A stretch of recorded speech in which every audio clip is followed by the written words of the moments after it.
Are we seeing more danger at our border and actually are exposed to more as a country with what's going on at our border? Are we becoming more vulnerable because of the people groups that are now entering our border and may have not had the care that they needed from different areas and different countries?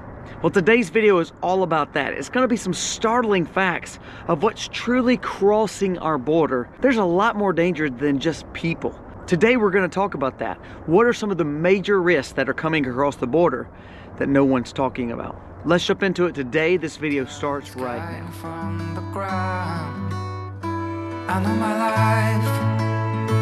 life will never be the same after that day. Hey guys, welcome to the Max. Thank you so very much for being here on this cold South Mississippi morning.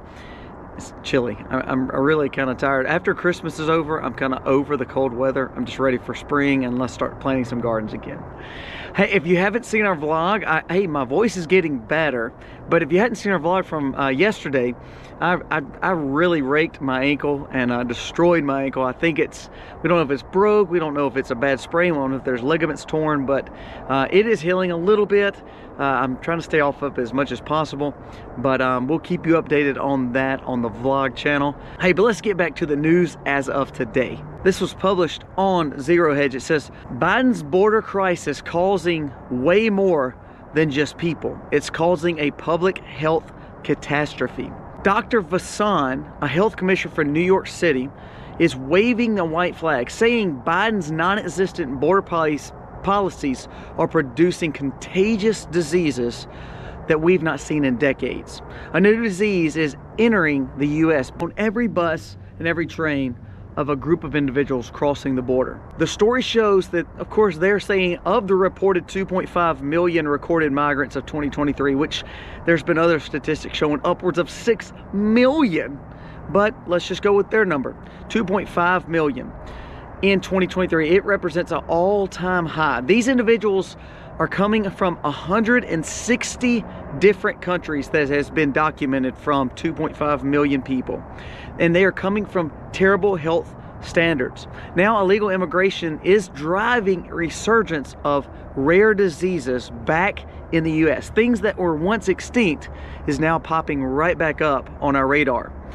Prime example is polio. In 2022, a New York man was paralyzed by polio, likely originating from another country. The last confirmed polio case prior to this was in 1990 in New York. Tuberculosis, an airborne bacteria infection, has now been confirmed, listen to this, in every neighborhood in New York City, with that 88% of cases coming from outside the United States, from people who were born and have come here from outside the United States. Florida has seen a 21% increase in TB cases since Biden has been elected. Texas border counties have tripled the national average of TB. I don't know if you remember when you were a kid, especially me, I'm 36. And I remember when I was a kid, we saw tons of people with chickenpox. Now, chickenpox wasn't just very dangerous, but it just was really bad rashing for kids. I remember they used to dip us in oatmeal and have calamine lotion. I don't know if y'all remember that. But you know what's so crazy is you've not seen chickenpox in years in America, or we haven't in our area.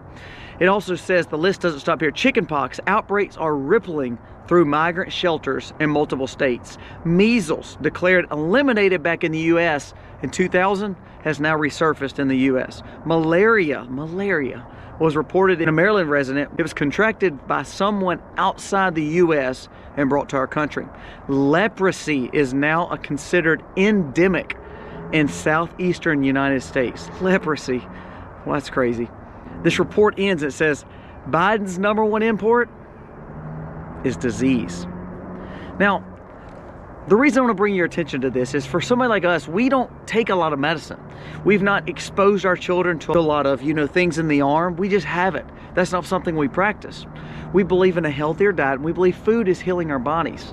However, when we start seeing a country that has now been kind of eradicated some of the bad diseases and some of the things that we've seen in years, now it's coming back, and it's being brought back by countries that are not established good health standards across the world.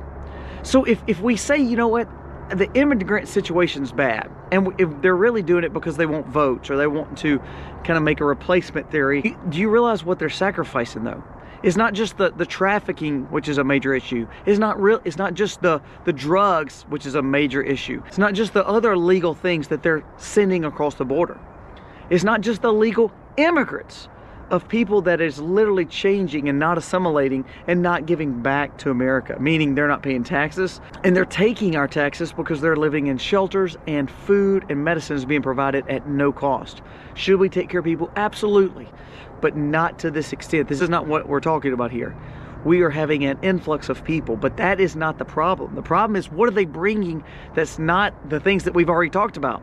It's the diseases that's been eradicated for so long. Think of tuberculosis, an airborne pathogen. Do you know how much damage that would cause in a city? And we're seeing this in every neighborhood in New York City has been reported. Polio, something you've not heard of in a long time. Malaria here, leprosy, measles, chickenpox. This is serious. This is not about scaring you. It's the fact that we are now allowing sickness and disease and outbreaks to come across the border from things that we haven't seen in ages. All because we want to change the political narrative. That's really what it comes down to, the political narrative. Gavin Newsom in California just passed a law stating that they will spend over $3 billion just to give health care to illegal immigrants.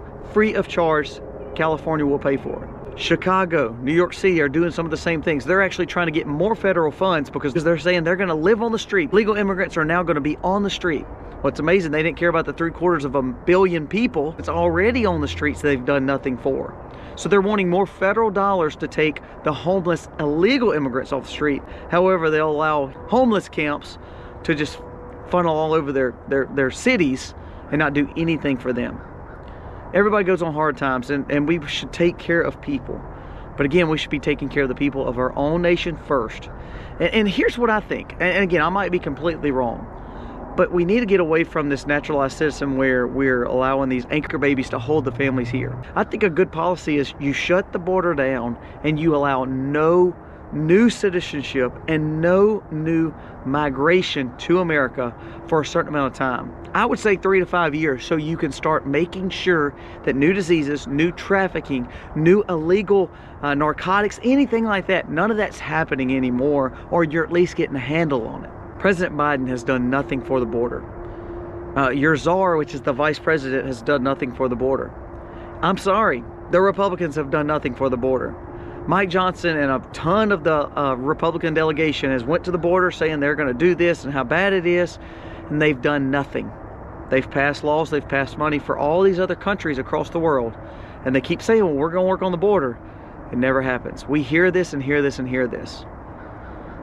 So it's time to close the border, but not because of just people, not because of replacement, not because of the narcotics, not because of the other illegal trafficking. All that's bad, all that's terrible. Everybody's talking about those.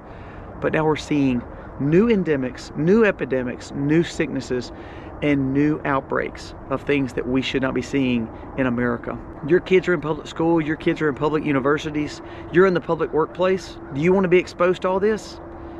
We're worried about something that's got a 1% mortality rate while all these are way more dangerous, and we're doing nothing to protect ourselves. They actually said they're going to start using masks again in a lot of these big cities because of all these outbreaks, because of the pandemics we were going through, but now because of all these new outbreaks. It's amazing that we are sitting here in America and allowing this to take place. As someone who is raising a family, very sustainable, who does not want to take medicine, who does not want to take anything in the arm, who does not want to expose my children to anything that they don't have to be exposed to, I'm doing all I can to protect them. I'm not locking them in. We're not locked into our home and shutting in. No, we're living our life, but we're being very responsible. We're keeping a whole foods diet. We're keeping elderberry syrup in our system. We're learning to eat holistically and make sure it's organic and it's raised off farms, so that way we're not getting a lot of this processed garbage that's causing us to be more sick. It's causing our immunity to go down. We're also keeping stockpiled of emergency prepared antibiotics. It's a very good thing to have. I actually needed some of this last week for one of us in the household. It's very good to have. I didn't have to go to the doctor. I didn't have to expose my kids to some medical establishment because I had it in home. So start building a good first aid kit. Start building a good preparedness when it comes to your antibiotic supply or your over-the-counter medicines. It's good to have. I've done tons of videos on those things because we're going to start seeing more of these kind of outbreaks because we're not closing the border. We're going to see ramifications of this for years and years to come. So I challenge you, don't just look to Republicans to close the border because they've done nothing. In the House, they've done nothing to hold up policies like the defense spending. Do you realize they left surveillance in there and didn't close the border in the defense spending bill? Wouldn't you think that would be a defense spending option? Republicans didn't use it. Republicans did not hold the White House and the Senate accountable for that. But now they're at the border talking about how bad it is when they could have done something about it. Remember, they hold the purse strings, they hold the bag, they hold the money.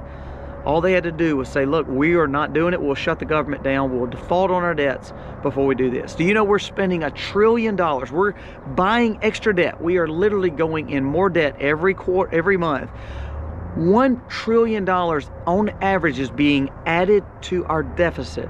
We're borrowing that much each quarter of the year under this administration. All the administrations have spent too much lately, over the last really 30 or 40 years. But this one has been astronomical. And it's not to protect us. They're doing nothing to protect our border. It's time to get serious. What no one's talking about is not just the people, not just the trafficking, not just the narcotics, but the diseases, the outbreaks and the sicknesses that is now coming to America, all because no border protection. And there's more coming. More and more people are coming because it's election year, trying to get in just in case Biden doesn't win again. You're going to see more and more of this sickness break out because we're not controlling the border and keeping people safe. That's what defense spending should have been on, the border. So give me your thoughts. Am I wrong for saying that? I think that we are going to see a lot more problems over this next coming decade for our children and grandchildren because we're not controlling the outbreaks that is coming from these 160 represented countries that we know of. And remember, I told you the other day, we have Chinese nationalists and we have Iranian nationalists that's been caught at the border, and they've laxed policies to vet these people. So we're not even talking about the terrorism option that could be coming across the border. We're just talking about the sicknesses. Don't you think we would stop a lot of all this problem by just closing the border? It's amazing. It is truly amazing. We are imploding based on policies of politics and politicians wanting more votes. And that breaks my heart because the generations will feel this over the next 10, 15, 20 years and even more. Again, guys, thank you so much for watching the video today. Check out our vlog channel. Also remember to subscribe to both. Give us thumbs ups. We give stuff away all the time to our subscribers and people who comment and give us thumbs up. So it means the world to us that you do that. It's just a thank you from us to you. We want to expand our channel so our community can grow together and maybe gain some wisdom, some common sense, and try to see how we can take our family safely and navigate through this crazy world we live in. Guys, thank you so much for watching. God bless you and your family for 2024. Happy Home Day.